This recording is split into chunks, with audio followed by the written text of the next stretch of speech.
Hello, and welcome to our training program, where we will learn about sexual harassment. More specifically, preventing sexual harassment in the workplace. But before we get started, let's have a brief history lesson and learn why sexual harassment is illegal. On July 2, 1964, President Lyndon Johnson signed into law the Federal Civil Rights Act. A specific portion of this law, known as Title VII, prohibits discrimination on the basis of race, color, religion, national origin, or sex. On June 19, 1986, the United States Supreme Court established the legal precedent that sexual harassment is a form of discrimination on the basis of sex and is prohibited by Title VII of the Federal Civil Rights Act of 1964. And on June 15, 2020, the United States Supreme Court ruled that harassment and/or discrimination related to gender identity, gender expression, or sexual orientation is also discrimination on the basis of sex and prohibited by Title VII. In addition to being prohibited by federal law, many states also have laws preventing sexual harassment, and certain states require employers to provide sexual harassment prevention training to their employees. To help prevent the occurrence of sexual harassment, your employer has put into place policies and procedures designed to prevent, identify, and report occurrences of sexual harassment. One part of your employer's prevention efforts includes training employees to understand the types of behavior that may constitute sexual harassment and what to do if you witness or experience harassing behavior. What are you doing? Get off me. But first, let's discuss the negative impacts of sexual harassment. Hi, Roberta, sweetheart. How are you today? Hey, I understand that you're up for a big raise, and that raise is contingent on my review. So, why don't you meet me this evening for a couple of drinks, and let's talk about that review. What do you say? I'm flattered, but I work really hard here, and I would love it if my work could just speak for itself. Yeah, I understand all that, but you do realize that the amount of your raise is contingent on my review. So, why don't you think about that, and I'll check back with you later, okay? Okay.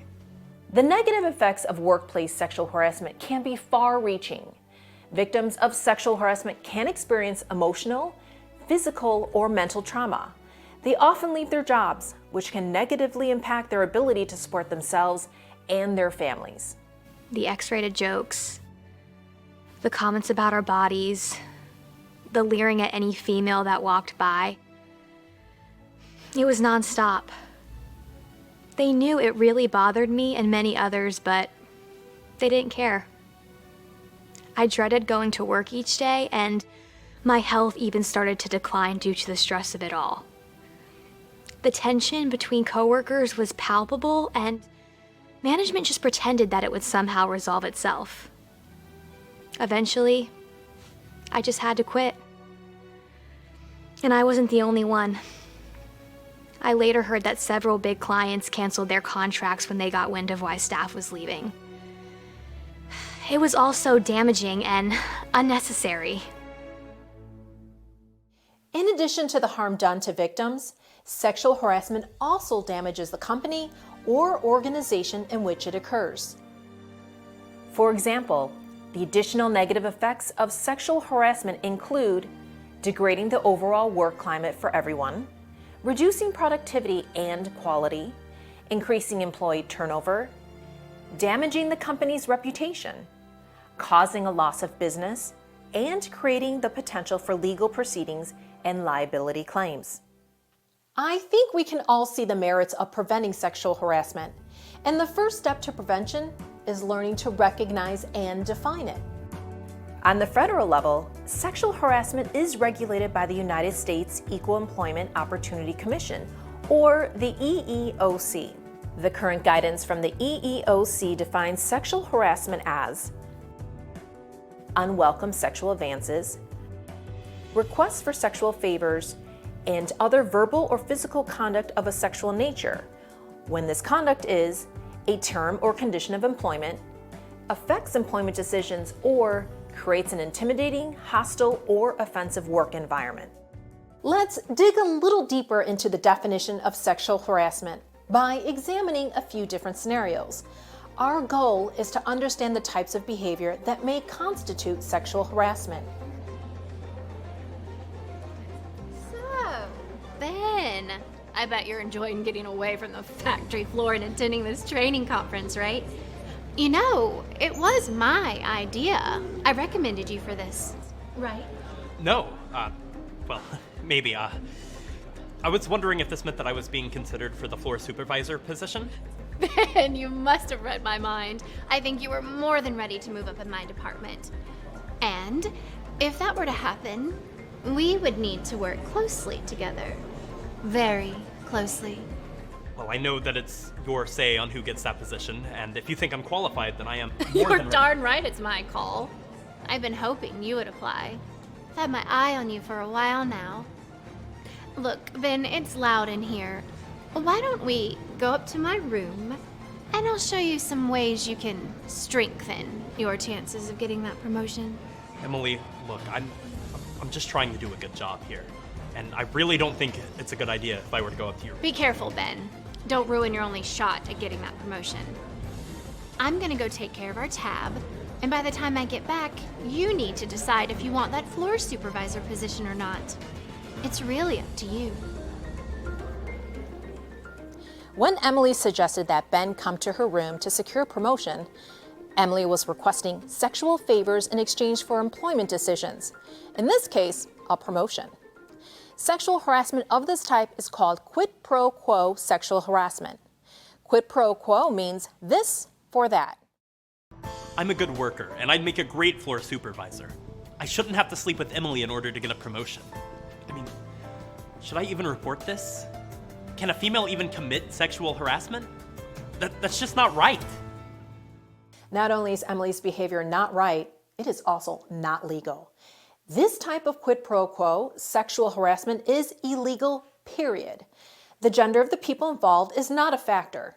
Sexual harassment can be committed by any gender and by persons of the same gender. Let's look at another scenario.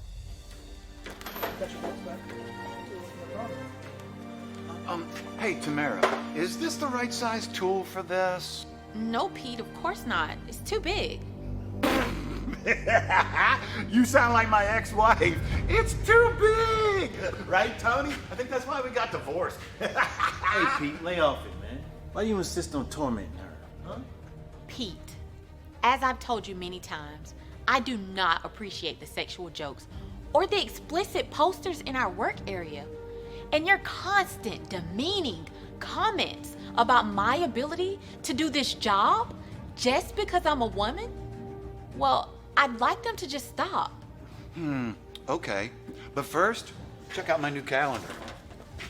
Now these are real women, right? They don't try to do men's work. They know what they're good at. Unlike some of the so-called girls around here. Hey, man, why don't you grow up? In this scenario, Tamara had made it clear to Pete many times that she didn't appreciate the public display of explicit images, the telling of sexual jokes in her presence, or the demeaning comments directed at her because of her gender. In other words, Tamara made it clear that Pete's behavior was unwelcome.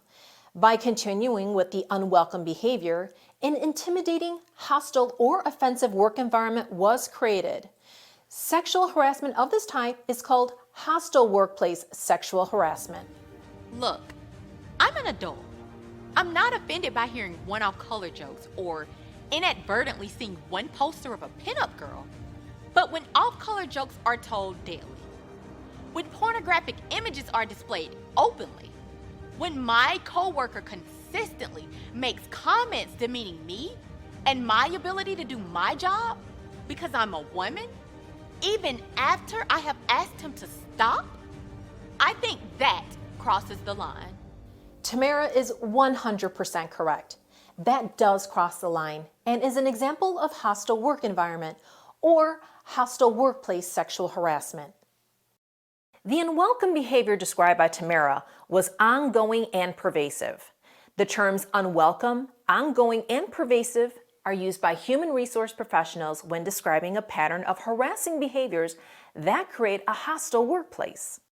Let's learn more about hostile workplace sexual harassment and quid pro quo sexual harassment by answering some frequently asked questions. My name is Prithpal, and I would like to know if sexual harassment can take place outside of the workplace. Yes, Pitpal, sexual harassment can take place outside of the workplace.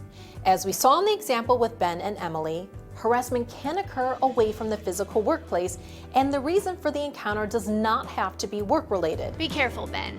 Don't ruin your only shot at getting that promotion. Behavior that meets the definition of sexual harassment is illegal no matter where it occurs. Hi, my name is Thomas, and my question is about quid pro quo sexual harassment.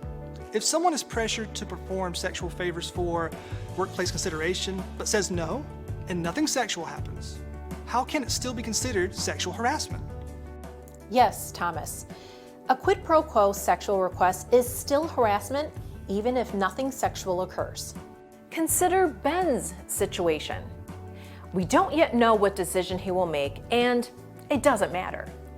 This sexual harassment occurred the moment his supervisor, Emily, offered him a promotion in exchange for sexual favors. And even if Ben chooses to acquiesce to Emily's request, it doesn't change the fact that she committed sexual harassment. Also, it doesn't preclude Ben from submitting a harassment complaint against Emily in the future.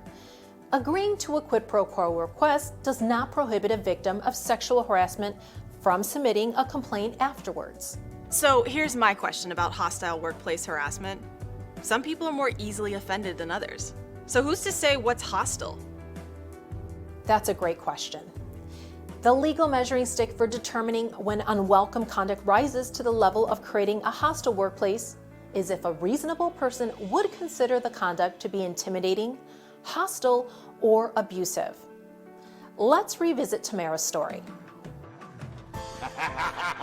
Now these are real Pete's women, behavior right? is embarrassing, and to be honest, it makes me uncomfortable. I mean, the lewd comments, the pornographic calendar, really? And the general comments he makes about women are awful. If Tamara hadn't reported him, I would have. I mean, there's no reason for behavior like that. It makes the workplace unbearable for everyone. The comments by Tamara's coworker, Tony, confirmed that Pete's ongoing behavior was such that a reasonable person would find it intimidating, hostile, or abusive. Actions or behaviors that may create a hostile workplace may be verbal, visual, or physical, such as jokes and comments of a sexual nature, repeated requests for dates or sexual propositions, showing or displaying offensive emails, websites, or images, inappropriate text messages or social media posts, leering or gestures of a sexual nature, displaying or providing inappropriate gifts or objects, unwelcome touching, brushing against, or other physical contact. Let's field one more question about hostile workplace sexual harassment. My name is Orlando, and earlier you used the words unwelcome, ongoing, and pervasive to describe hostile workplace. But if the behavior only happens one time, then it can't be considered hostile workplace harassment, can it? Orlando, the answer to your question is, it depends. Some harassing behaviors are so severe, they create a hostile workplace after a single occurrence. Let's examine the following scenario involving LaTanya, a female medical worker who was subjected to unwanted touching, sexually explicit comments, and was physically prevented from leaving the situation. I was stretching to reach some lab supplies when a male coworker, Dontrell, came up behind me. He pressed himself right up against my backside and leaned all the way into me and groped me. Let me help you. What are you doing? Get off me. It's okay. It's okay. I'm just helping you. No, I'm I don't here need to your help. It seems to me you need a man No. to give you what you need. I don't need anything from you. Well, there's definitely something I want from you. I tried to get away, but he had me pinned.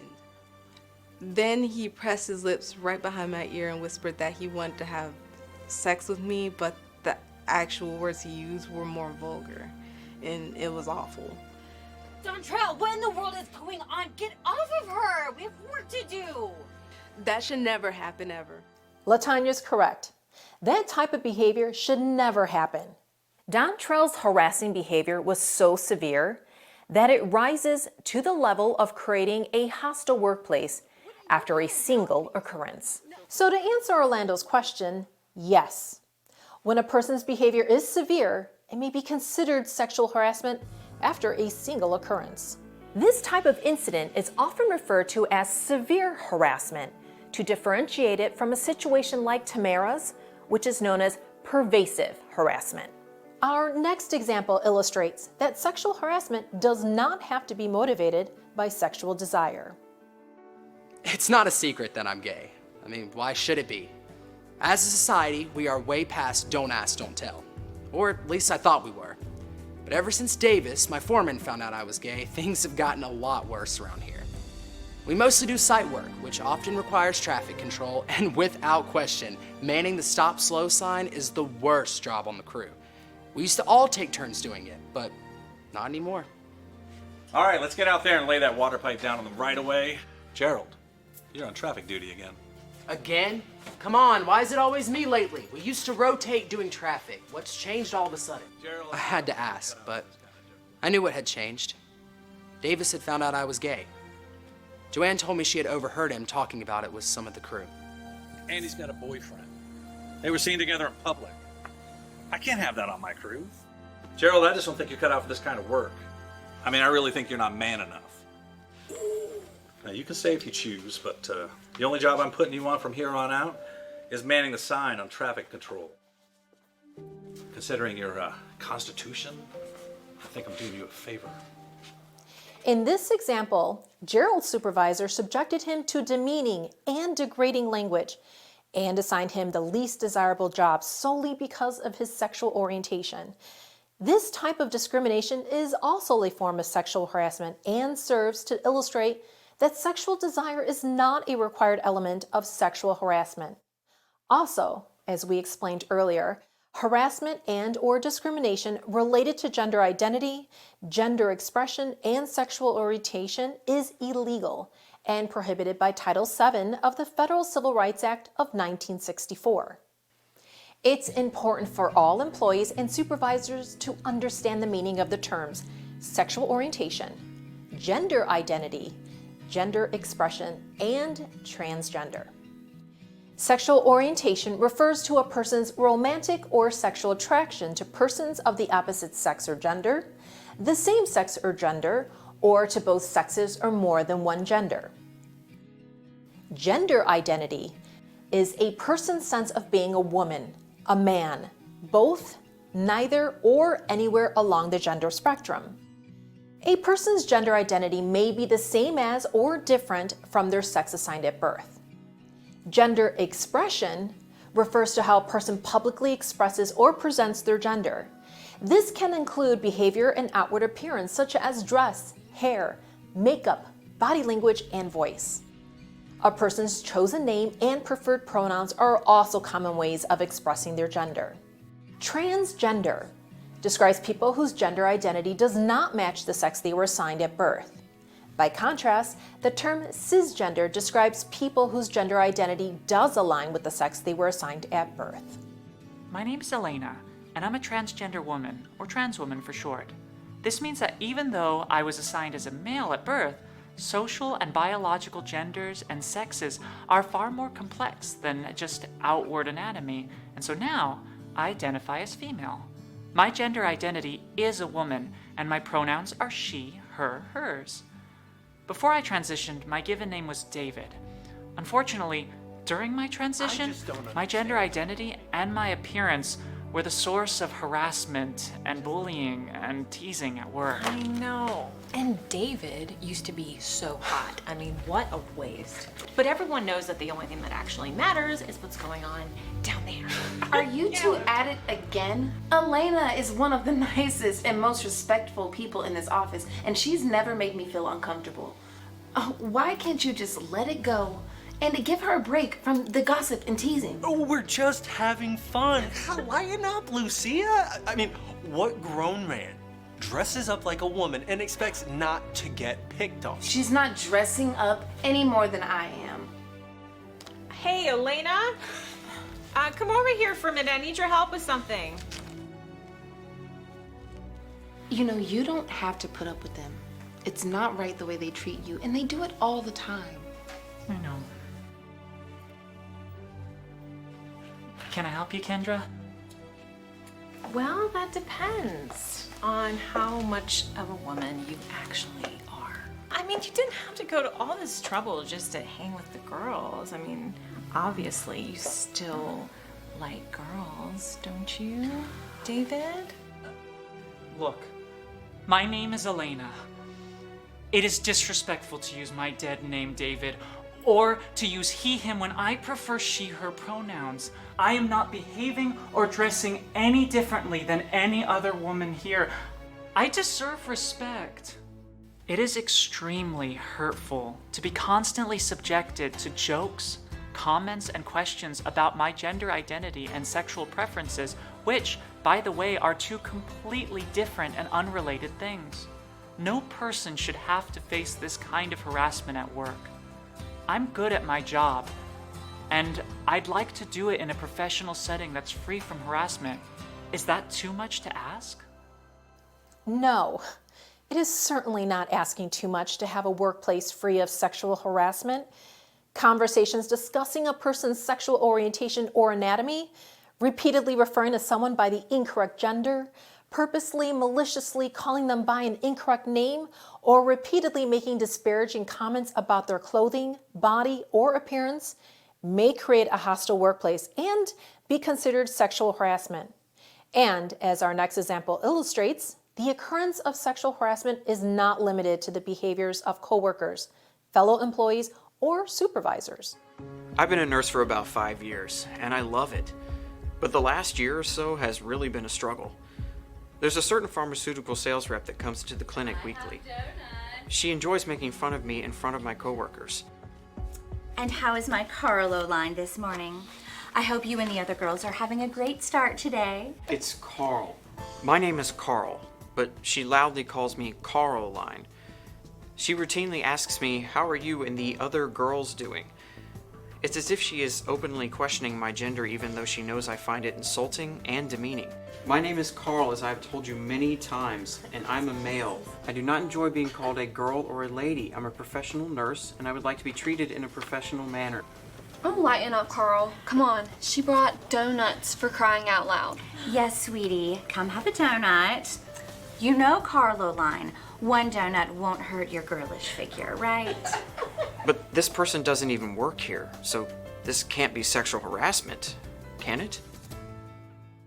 Yes, Carl, it can be sexual harassment. The laws that prohibit illegal discrimination, including sexual harassment, also apply to the behavior of clients, vendors, delivery persons, contractors, and other non-employees. Let's take a moment to review what we have learned so far. Hi, Roberta, sweetheart. How are you today? Hey, I understand that you're up for a big raise. Sexual harassment is a form of illegal discrimination on the basis of sex and is prohibited by Title VII of the Federal Civil Rights Act of 1964. Illegal discrimination, including sexual harassment, is regulated by the United States Equal Employment Opportunity Commission, the EEOC. Sexual harassment can be defined as unwelcome sexual advances, requests for sexual favors, and other verbal or physical conduct of a sexual nature when this conduct is a term or condition of employment, affects employment decisions, or creates an intimidating, hostile, or offensive work environment. Based on this definition, there are two types of sexual harassment: quid pro quo, or this for that sexual harassment, and hostile workplace sexual harassment. I think maybe we should just get back to work. It's okay. Quid pro quo sexual harassment involves a request for sexual favors or other conduct of a sexual nature in exchange for workplace considerations. Realize that the amount of your raise is contingent on my review. Hostile workplace sexual harassment involves unwelcome behavior of a sexual nature that a reasonable person would agree has created an intimidating, hostile, or offensive work environment. Hostile workplace sexual harassment that occurs due to a single incident is known as severe harassment. Forced touching, blocking, and restraining are examples of behaviors that may be considered severe harassment. Hostile workplace sexual harassment that occurs due to pervasive or ongoing incidents is known as pervasive harassment. Sexual jokes and innuendo, demeaning comments, displays of sexually explicit pictures, images or objects, and ongoing unwelcome sexual propositions are actions that may create a hostile workplace and be considered pervasive harassment. Now that we're familiar with the definition of sexual harassment and have discussed specific examples, it's important to understand that your employer has established policies and procedures to prevent the occurrence of discrimination and harassment in the workplace. All employees should read, acknowledge, and follow their employer's anti-harassment policies. It is your employer's anti-harassment policies that are used to regulate workplace behavior and prevent the occurrence of sexual harassment. Persons who violate their organization's anti-harassment policy may be subject to disciplinary action up to and including termination. Let's continue our training by discussing what to do if you experience potentially harassing behavior. What's the difference between a wife and a girlfriend? This is Phil. 45 pounds. Phil is a construction foreman, and Joyce is part of the crew. Joyce has been feeling very uncomfortable with Phil's jokes and has decided to speak up. Hey, Phil. Huh? Do you have a sec? Oh yeah, sure. What's up? Well, I'm just uncomfortable with the jokes you make in these team meetings. I'm integrating and it makes me feel uncomfortable. Whoa. I mean, all I'm trying to do is, lighten up the mood a little bit. Send everyone off with, a little laugh. I can appreciate that, but they make me feel awkward. Well, I guess some of them are maybe a little bit off color, but... And some are darn sexist. I've hard enough time trying to get the respect I think I deserve around here. Well, I mean, I certainly didn't intend to make you uncomfortable. Thanks, but I am. Tell you what, I'll come up with some new material, okay? Thanks. I was hoping you'd understand. Joyce did the right thing by talking to Phil directly and making it clear that his actions and behaviors were not welcome. Just want to let you know, some of the things that you've been saying about women are really... To put a stop to harassing behavior, first try to address the behavior directly with the offending person and ask them to stop. I really appreciate you telling me this. In many instances, this simple action is enough to stop the behavior. Thank you for telling me. Yeah. Won't have any more problems. All right, thanks. Okay.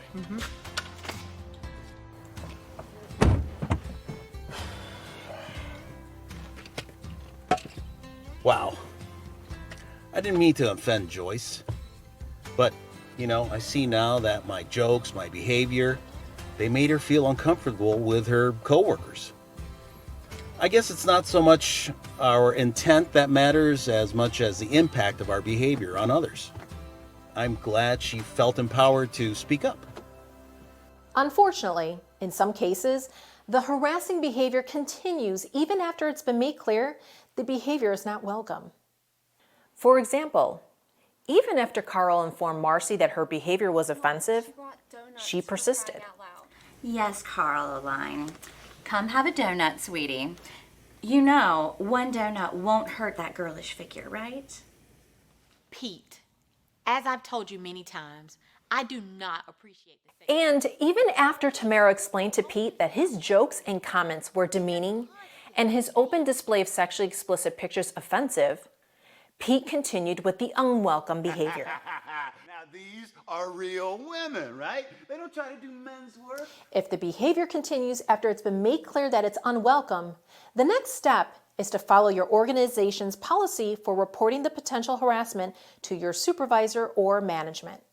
Your organization's anti-harassment policy provides multiple avenues for reporting sexual harassment, starting with your immediate supervisor. Once a supervisor becomes aware that a potential incident has taken place, he or she has a responsibility to follow their organization's policy, to report it and initiate an investigation. Of course, I noticed the disruption every time Marcy would come into our clinic to drop off our supplies and to bring donuts. But until Carl came to me directly, I had no idea how upset he was by her comments and her behavior. As if I'm a female and not a male. But once he made me aware of it, I immediately followed our anti-harassment policy and initiated an investigation. In many cases, the direct supervisor will not be the one to conduct the investigation, but rather the human resource manager or other person designated by management will conduct the investigation. Of course, in some cases, it may be a person's supervisor who is committing the harassing behavior.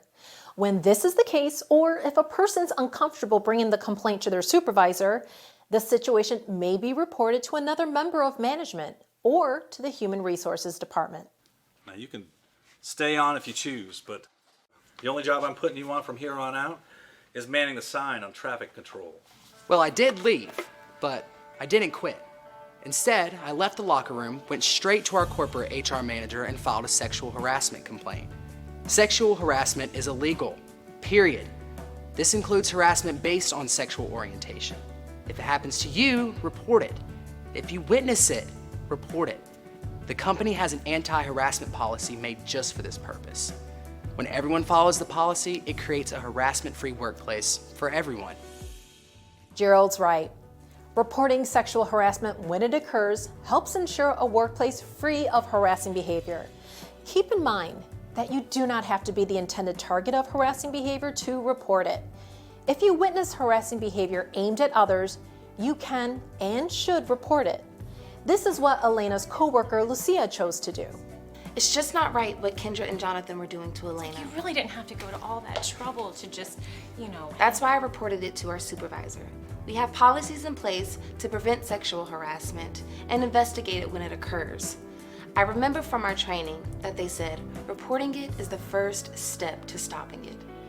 So that's what I did. At first, I was shocked and apprehensive that Lucia made a complaint about what was happening to me, but now I'm really glad she did. I don't think I could have lasted much longer. I was thinking about quitting. In hindsight, I should have reported it myself sooner. We all have the right to a workplace that is not harassing or hostile. Next, let's watch a different scenario, and afterwards, we'll review some key points. So as you can see, based off these numbers and the focus group data, the initial launch was a huge success, and your ROI will be even better than we estimated. Madeline, I am very, very pleased with you. And of course, with the success that we've achieved. So I insist, please, join me for a celebratory drink so that we may discuss my upcoming projects. That is very kind of you to ask. Again. But, as you well know, I prefer to discuss business here at the office. Yes, you have said this to me before, but I prefer to discuss these very large, very expensive projects in a more intimate setting. Well, I can certainly offer up our very best conference room if you wish to discuss your future project. But as for this one, I think we're all done. Okay. Please let Jeremy know that I will be calling. One of our largest clients always asks me to go out with him after our client meetings. After our last client meeting, he pressured me to go home with him for drinks again. He offered to do even more business with us if I did. Of course, I said no. Well, he must have called my supervisor because the next day my supervisor came into my office. I think you know why I'm here. I need for you to be extra nice. I was shocked when my supervisor suggested that I have a sexual relationship with one of my clients in order to earn more commission. You know how big his account is.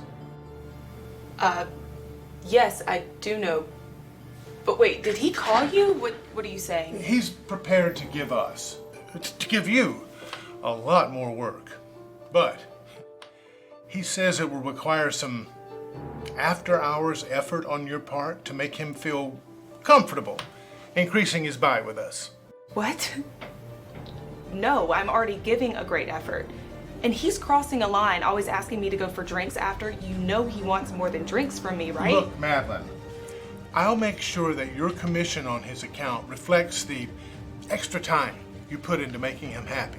Come on. Jeremy, first of all, I cannot believe we're actually having this conversation. You know I give every professional effort to his account, and I will continue to do so. But if he chooses to give us to give me more work, it will be because I have earned it, with absolutely no strings attached. Okay, it's your choice. But I'll have to assign the account to someone who's more of a team player. I was completely taken aback by it. I still am. After my encounter with Jeremy, my immediate supervisor, it didn't take me long to realize that I needed to report what was happening.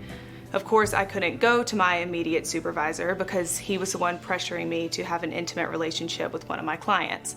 I remember from company policy that we could report these kinds of things to other members of management, so I went to a different manager from a different department and I told him everything that happened.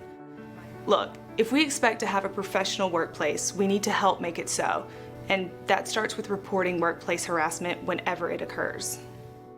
I'm sorry to say that situations like Madeline experienced continue to happen all too frequently in the workplace. Madeline did the right thing, expressing her desire to keep their relationship strictly professional. As you well know, I prefer to discuss business here at the office. Remember, it's important to be clear that the behavior is unwelcome. In many cases, this will be enough to stop the behavior. Madeline's natural reaction to withdraw her hands and cross her arms are visual indicators of someone experiencing unwelcome and unwanted behavior. Recall that Elena had the same reaction when being harassed by her coworkers. To prevent inadvertently making others uncomfortable, be alert to visual indicators like this and change your behavior if it becomes unwelcome. It makes no difference that Lorenzo is a client and is not a fellow employee. His persistent advances and unwanted touching could be considered sexual harassment. In this scenario, Madeline's supervisor Jeremy committed quid pro quo sexual harassment by asking her to be intimate with a client in exchange for increased commissions. I'll make sure that your commission on his account reflects the extra time you put into making him happy. The fact that she refused to do so is not relevant. What? No, I'm already giving great effort. A sexual act does not have to take place for quid pro quo sexual harassment to occur. When her supervisor threatened to remove the lucrative account from Madeline, but I'll have to assign the account to someone who's more of a team player. He was retaliating against her for not agreeing to his demands. This type of retaliation is also illegal and prohibited by Title VII. And finally, Madeline knew from her training that she could report the incident to another member of management. Once reported, management has a responsibility to stop the harassing behavior and initiate an investigation per their organization's anti-harassment policy. Next, let's learn what to expect during a sexual harassment investigation. Once a sexual harassment complaint has been reported to management, the parties involved will be separated to ensure an immediate stop to any ongoing harassing behavior. This may include the parties being separated in the workplace, one or more of the parties being sent home, or by other means. LaTanya came to me with a serious allegation of sexual harassment. The first thing I did was send Dontrell home to keep them separated. Typically, during an investigation, both the accused and accuser are interviewed and asked to sign a written statement of what transpired. If necessary, other witnesses may also be asked to provide a statement to help clarify the details of what took place. During the investigation, a written statement was obtained from both LaTanya and Dontrell. It's important to get both sides of the story. Since their accounts differed, a written statement from Janice, who witnessed the incident, was also obtained. I wasn't looking to get involved in this. No, But I did see exactly what happened. Dontrell, what in the world? I provided a written statement of exactly what I heard and saw, as well as what LaTanya told me immediately afterwards. When something like this happens and people start asking questions, it's important to participate in the investigation. Report what you know and tell the truth. Then let the chips fall where they may.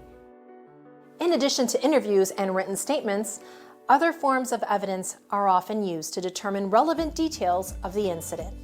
Some common forms of evidence that frequently contributes to a sexual harassment investigation includes photos, text messages, and emails. as well as any relevant audio and video recordings that may exist. Keep in mind that the purpose of a workplace sexual harassment investigation is to determine if a violation of the organization's anti-harassment policy has occurred.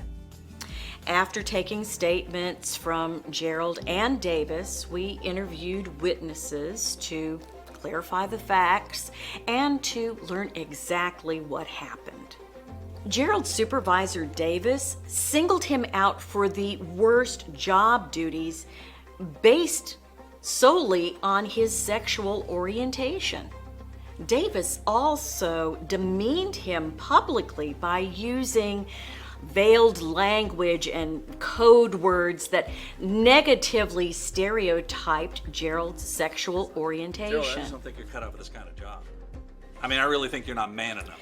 The severity of the harassment directed towards Gerald by Davis The only job I'm putting you on from here on out is manning the sign on traffic control. created a hostile workplace and violated multiple aspects of our company's anti-harassment policy. If it is determined that a violation of the anti-harassment policy has occurred, the offending party may be subjected to disciplinary action up to and including termination. It was concluded that Dontrell's actions and behavior were in violation of our anti-harassment policy. A reasonable person would find his behavior intimidating, hostile, or abusive. The final resolution resulted in Dontrell's termination, per our policy. Next, let's answer some common questions related to reporting the occurrence of sexual harassment and the ensuing investigation. My name is Sandra. I have witnessed ongoing sexual harassment to one of my coworkers by a supervisor. I'm the one that's giving you the review. I thought that maybe you and I could get together this evening. But I'm worried about retaliation against me if I report it. Should I be?